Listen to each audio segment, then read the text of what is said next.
So I was definitely one of those kids who needed a leash growing up. I don't think it was a thing in the 80s though, so it wasn't possible for that thing to happen. But I remember my mom telling me a story about being like 3 or 4 and we're at the airport and somehow I figured out how to climb onto that conveyor belt that sends the baggage out to the planes.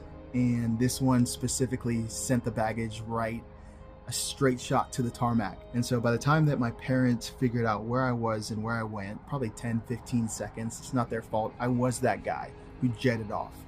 I'm walking towards a plane. The plane's not rolling or moving, so don't get that picture in your imagination, but I'm just walking towards something dangerous. And of course, they go out and they get me and they, sure, heart's beating and high level of concern, high alert. Like, we got to get this kid away from something that is dangerous. He's obviously lost and has no idea what he's heading towards.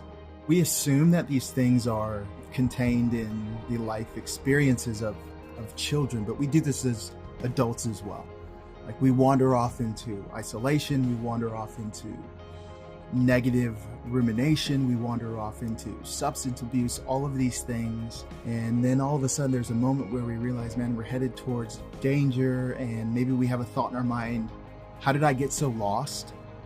And is anyone coming for me? Well, there's this passage in scripture where Jesus is telling this parable. He's essentially telling this story about a lost sheep that wanders off.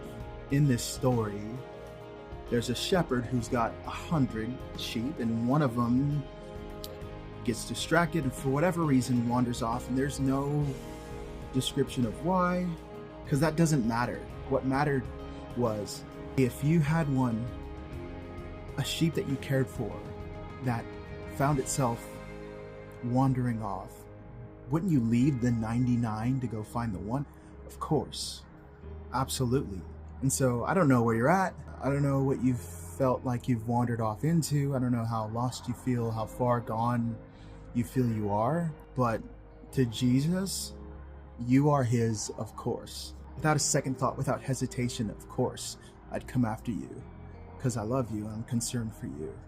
And this is who Jesus is. This is the heart of God for us, of course.